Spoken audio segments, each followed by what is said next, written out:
Hello friends, मेरा नाम दुर्गेश है और मैं आपको वर्ग 2 के सीडीपी के ओल्ड 30 क्वेश्चन कराऊंगा जो वर्ग 3 एग्ज़ाम के लिए काफ़ी हेल्पफुल होंगे।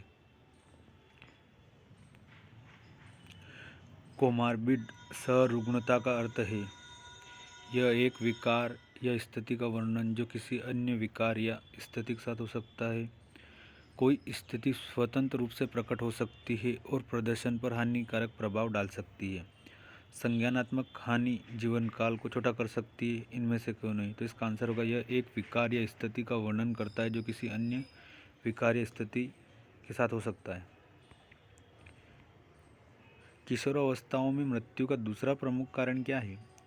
सड़क यातायात दुर्घटनाएं, आत्महत्या, मनोविकृति, ड्रग ओवरडोज। तो इसका आंसर होगा आत्महत्या। यूडीएल का विस्तृत रूप क्या है? Universal development learning, universal dynamic learning, universal design for learning, universal disadvantage of learning. तो इसका आंसर होगा universal design for learning. Gestalt का अर्थ है उत्साह, संपूर्ण एकीकरण, धारणा, अंतर्दृष्टि। तो इसका आंसर होगा अंतर्दृष्टि। पियाजे के संज्ञानात्मक विकास सिद्धांत के अनुसार जटिल विचार के दौरान आते हैं। पूर्व संक्रियात्मक अवस्था, मूर्त संक्रियात्मक अवस्था, औपचारिक संक्रियात्मक अवस्था, संवेदी मोटर चरण अवस्था। तो इसका आंसर होगा औपचारिक संक्रियात्मक अवस्था। कोलबर्ग के सिद्धांत के अनुसार बच्चा किस स्तर पर नियमों को स्वीकारता है?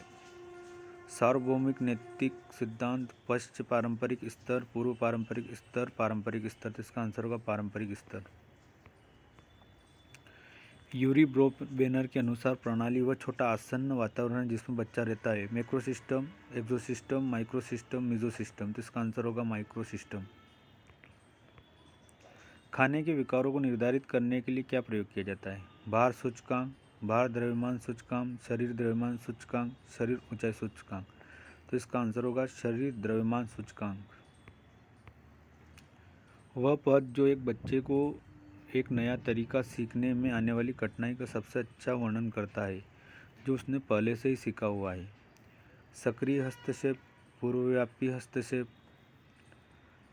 संकेत संबंधित हस्तक्षेप, शब्दार्थ हस्तक्षेप। तो इसका आंसर होगा सक्रिय हस्तक्षेप।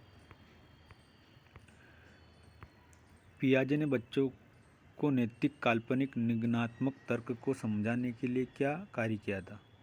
पेंडुलम का प्रयोग, बोबो गुड़िया का प्रयोग, दृष्ट चट्टान का प्रयोग, छाया का प्रयोग। तो इसका आंसर होगा पेंडुलम का प्रयोग। अंतर्दृष्टि के माध्यम से अधिगम सिद्धांत का अर्थ है अधिगम के लिए विचार, तर्क, बुद्धिमत्ता जैसी उच्च क्रमिक मानसिक प्रक्रियाओं की आवश्यकता, प्रयास और त्रुटि अधिगम करना जहाँ समस्या विभिन्न प्रयास द्वारा बार बार हल करना एक विशेषता जो कि सफलता तक जारी रहती है। अधिगम जो एक विशेषज्ञ द्वारा दिए गए सबूत को देखने और उनके संचार कौशल और नकल करने से होता है। या एक प्रकार के अधिगम या समस्या को हल करना जो किसी समस्या के विभिन्न हिस्सों के संबंधों को समझाने और उस स्थिति को समझने के माध्यम से अचानक से होता है। तो इसका आंसर होगा कि एक प्रकार के अधिगम या समस्या को हल करना जो किसी समस्या के विभिन्न हिस्सों के संबंधों को समझाने और उस स्थिति को समझने के माध्यम से अचानक से होता है। उस विकार का नाम बताइए जो ध्यान की कमी के कारण बनता है। वाक विकार, डिसकैल्कुलिया, डिसग्राफिया, ADHD। तो इसका आंसर होगा ADHD। अल्बर्ट बांडुरा द्वारा प्रस्तावित कौन सा मॉडल व्यवहार, संज्ञानात्मक और पर्यावरणीय कारकों की परस्पर क्रिया के आधार पर मानव कार्य और व्यक्तित्व की व्याख्या करता है? आत्म प्रभावकारिता, पारस्परिक नियतिवाद, व्यक्तित्व सिद्धांत, ऊर्ध्वपातक। तो इसका आंसर होगा पारस्परिक नियतिवाद। निम्नलिखित में से कौन सा एक व्यवहार की पुनरावृत्ति को बढ़ावा देता है? पुनर्बलन, सुषुप्ता, चेकिंग और दंड। तो इसका आंसर होगा पुनर्बलन।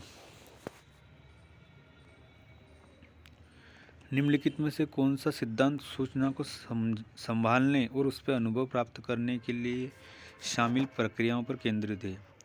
सूचना प्रक्रियाकरण उपागम, सामाजिक प्रासंगिक उपागम, सामाजिक संज्ञानात्मक उपागम, मनोलैंगिक उपागम। तो इसका आंसर होगा सूचना प्रक्रियाकरण उपागम। निम्नलिखित में से कौन सा जाहोदा के अनुसार आदर्श मानसिक स्वास्थ्य के घटकों में से एक है? निर्भरता, समाज से अलग होना, स्वतंत्रता या स्वयं के प्रति सकारात्मक दृष्टिकोण। तो इसका आंसर होगा स्वयं के प्रति सकारात्मक दृष्टिकोण। निम्नलिखित में से कौन सा कथन समीपस्थ विकास के क्षेत्र में सबसे अच्छा वर्णन करता है? एक शिक्षार्थी बिना सहायता से क्या कर सकता है और उसके मार्गदर्शन के साथ वह क्या हासिल कर सकता है, इसके बीच का अंतर। अकादमिक ज्ञान आधारित परीक्षणों से बुद्धिमत्ता का पता चलता है। बच्चा अपने दम पर आवश्यक कौशल विकसित करता है, सब कुछ स्वयं ही खोज लेता है। तो इसका आंसर है कि एक शिक्षार्थी बिना सहायता के क्या कर सकता है और मार्गदर्शन के साथ वह क्या हासिल कर सकता है।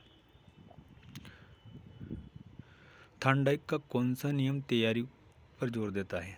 अभ्यास का नियम, प्रभाव का नियम, बहुप्रतिक्रिया का नियम या तत्परता का नियम। तो इसका आंसर होगा तत्परता का नियम। वैज्ञानिक अनुसंधानात्मक अधिगम पद्धति में बच्चों को वैज्ञानिक विचार पूरी तरह से पता चलते हैं।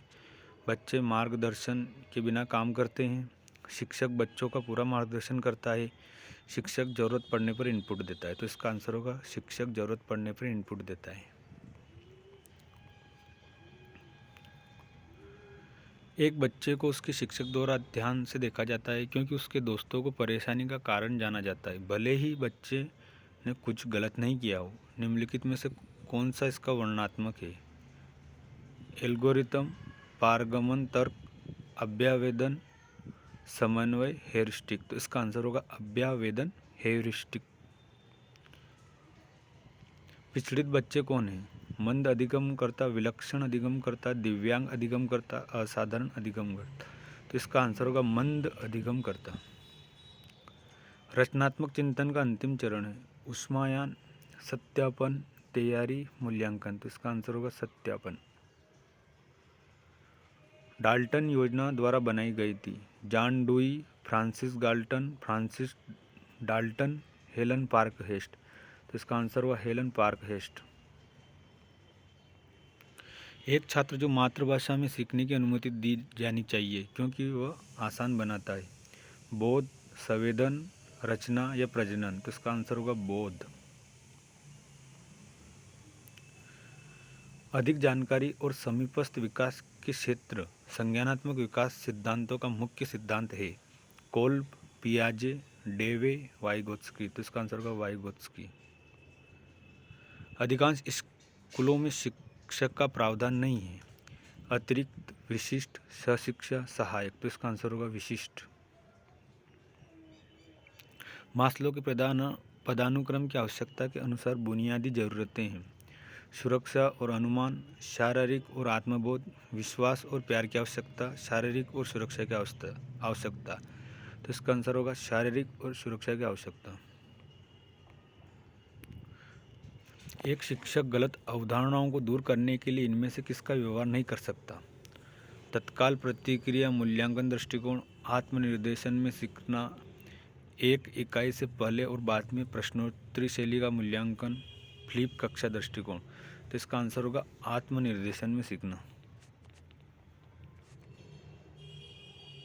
निम्नलिखित में से किस सिद्धांत को प्रतिरूपण मॉडलिंग अधिगम सिद्धांत के रूप में जाना जाता है? विकासात्मक डेवलपमेंट अधिगम सिद्धांत, सामाजिक अधिगम सिद्धांत, ट्रांसफॉर्मेटिव अधिगम सिद्धांत, अंतर्दृष्टि अधिगम सिद्धांत। इसका आंसर होगा सामाजिक अधिगम सिद्धांत। चिंतन में सबसे महत्वपूर्ण तौर पर क्या सम्मिलित किया जाता है? अभियोग्यता, स्मृति, तर्क, अभिवृत्ति। तो इसका आंसर होगा तर्क।